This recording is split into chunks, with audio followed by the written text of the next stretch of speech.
we are very happy to welcome Wallis Giunta, Irish-Canadian mezzo-soprano, who will be performing the titular role of Carmen in a concert version of the opera by Jean Bizet on 2 concerts in Montreal at la Maison, symphonique with the Orchestre Philharmonique et Chœur de Mélomanes under the direction of Francis Choinière.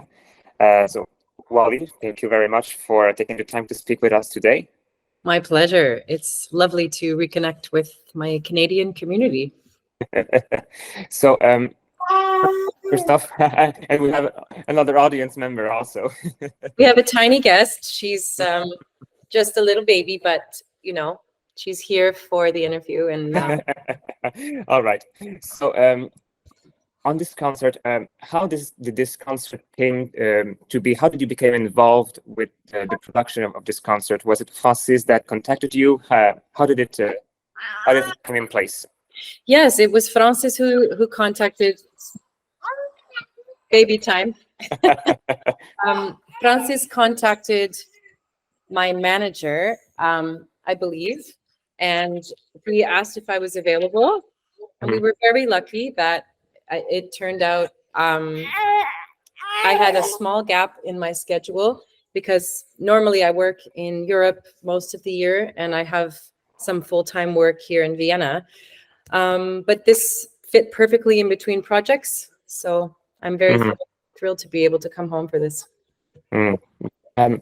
So this is going to be a concert version, like I said, so with very little staging and props and sets. So yeah, does it change the way that you play the character and that you see the character, or does it make no difference at all in the way that you are embodying it on stage, since it's a more static? That's a good question. I've sung the role before, once in a fully staged production in Germany. And so it's in my body and in my voice in that way, fully dramatized. So it's going to be hard for me actually not to think of the performance as a complete opera. Because we are doing it in concert, but we are doing it without music. And I think what the orchestra expects is that we will act it as if we had all the sets and the costumes, even though we don't. I think the idea is that we give the audience the kind of experience as if they were really in an opera house. So yeah, my intention is to do everything that I would do in a fully staged production. But it's going to be a little bit more compact, more, I suppose, streamlined. I won't be running around the stage as much, but I will give the intensity that I would give in any other normal opera. Yeah. In a statement about the opera itself, Francis said that he always has loved the opera since his childhood, and that the melodies are so memorable, which is true because we all know some staple melodies from Carmen. So for you, when did you first heard about Carmen, and what struck you at that moment when you first heard the role or some arias and melodies from the opera? Well, it was very young for me. I started singing in a choir in Ottawa as a child, I think when I was 8 years old. And back then, Ottawa had an opera company, Opera Lyra. I guess my sister, I think, was used in a production of Carmen that Opera Lyra did when I was about 9 or 10. So I was not in that show, but she was in the children's chorus for that show, and I got to go watch it. And I still remember, I think that was the very first opera that I ever saw. And I think that was one of the biggest influences in my life on why I wanted to do this as a career, from seeing that opera as a child and falling in love with, honestly, every melody, everything about it. Was it something in the role that struck you also, aside from the melodies, but in the role of Carmen at the time? Is there something that really struck an appeal to you at the time? Oh yeah, absolutely. Her freedom, her her wildness, what she says all the time, la liberté, la liberté. It's intoxicating, the approach that she has to life and how liberated she is. I wish that I could, me, Wally, could be that free and not care what other people think and what's expected of me in the way that she does.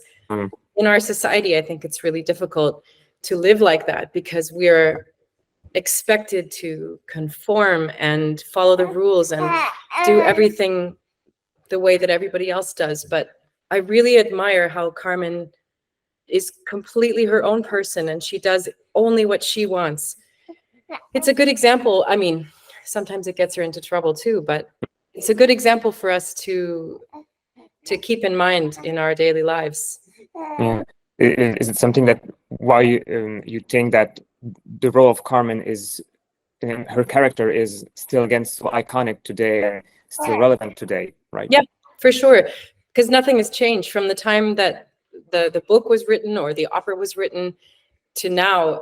I think people still are mostly terrified to be that free and to be that original. We all still try to be what we think society wants us to be. It's nothing really has changed, and so the message of that story is just as true now as it was. It's just as important to hear as it was when it was written. Following up on that point, there are as many Carmens as there are singers who embody her, right? Yeah. How would you describe your Carmen? Well, I try to come back to the fact that she really is a very young girl. She's 15 in the book.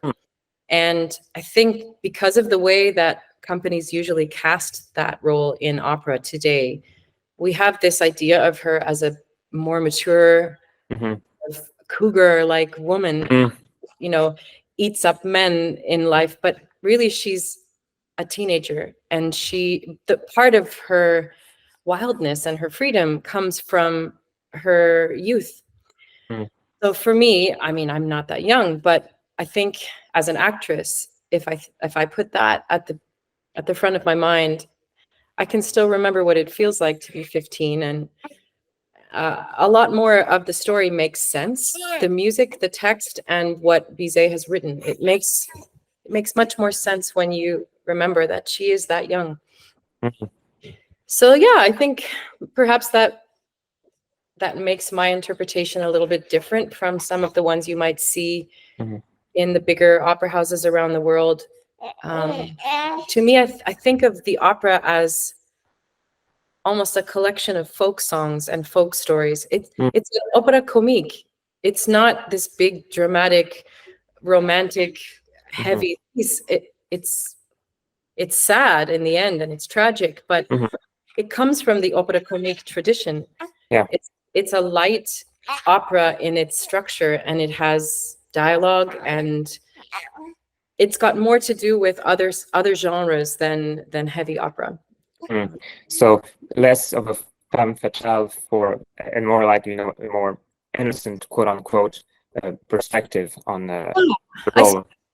I wouldn't use the word innocent, because I think even though she's very young, by our standards, at her time, by 15, a young woman had experienced more of life than a 15-year-old today. Sure. So I don't think she's totally innocent, but I do think that energy and that wildness that you have when you're a teenager, it's that feeling of invincibility. Like I remember feeling this way, like you'll live forever, like you could never die. And you take risks and you make choices that you would never make when you're 30 or 40 or 50, because you really feel like invincible. So that's the idea that leaves me more so than innocence, is that real sense of invincibility. What is your favorite moment in the opera? Either being with a musical number or just in the text, or a drama moment in the text. What is your favorite moment?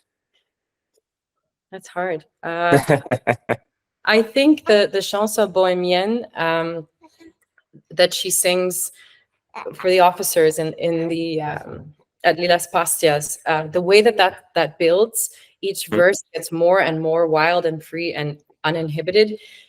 I love singing it, and I also think it's the perfect musical representation of what we were just talking about, this feeling of invincibility. That music, to me, it's like a drug. The more the aria progresses, the more you feel singing it or listening to it like you could do anything, like nothing could hold you back. I really love it, yeah. But to be honest, I think I love every moment of the opera. Yeah. The role of Carmen is one of many roles that you will be tackling in the coming months. I looked a little bit. So just afterwards, being in Montreal, you are going back in Germany, I think, for playing Anna in the Seven Deadly Sins. Yes. And later on, you are playing Mary in the Gospel of the Other Mary by John Adams. So a completely different setup and mindset. I think so. Versatility is something that is very important in your career and in your identity as an opera singer, I assume. Yes, very much. I think it's the thing that keeps me the most inspired and fresh in my artistry is different challenges and different repertoire to constantly keep me on my toes.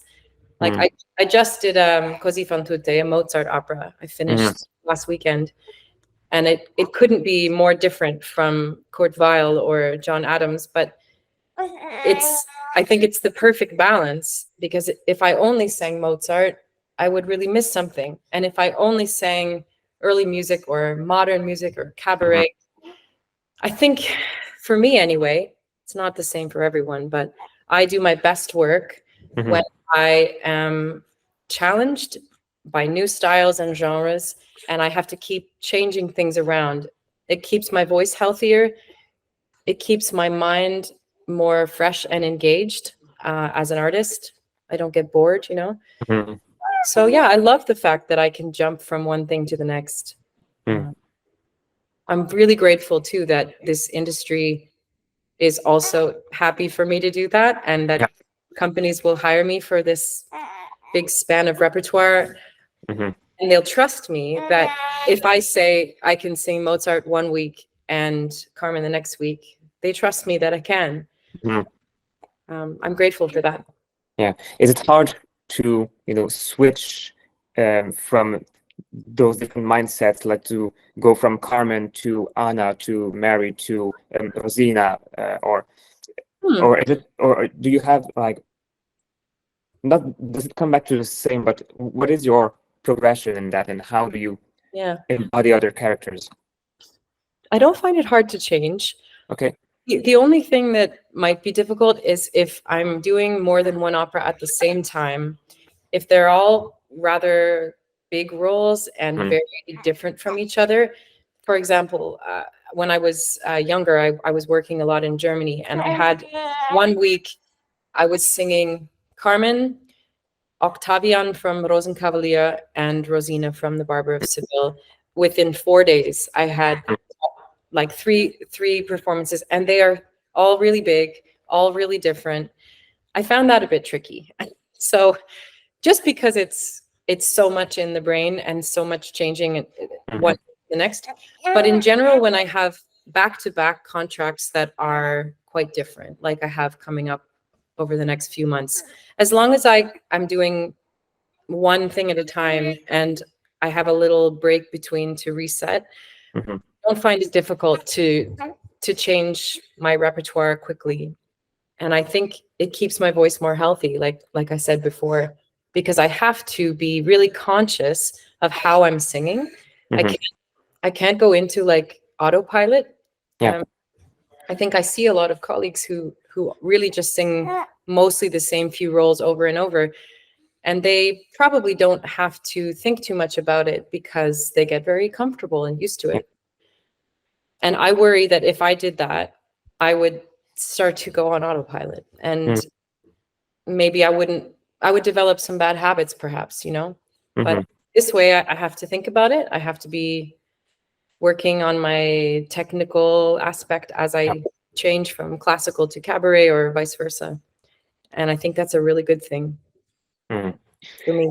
Yeah, we'll be pleased to see you embody another character in Montreal, the role of Carmen, on the 24th and the 25th of February at la Maison symphonique, again with Francis Choinière and the Orchestre Philharmonique et Chœur des Mélomanes, and with other great singers like Adrian Kramer, Florence Bourget, Myriam Leblanc, and les Petits Chanteurs de Mont-Royal, who will do the child's choir. Yes. Yeah. So again, Wallis Giunta, coming out directly from Vienna. Thank you very much for having taken the time to speak with us, and have a good day. My pleasure. Thank you. You too. Thank you.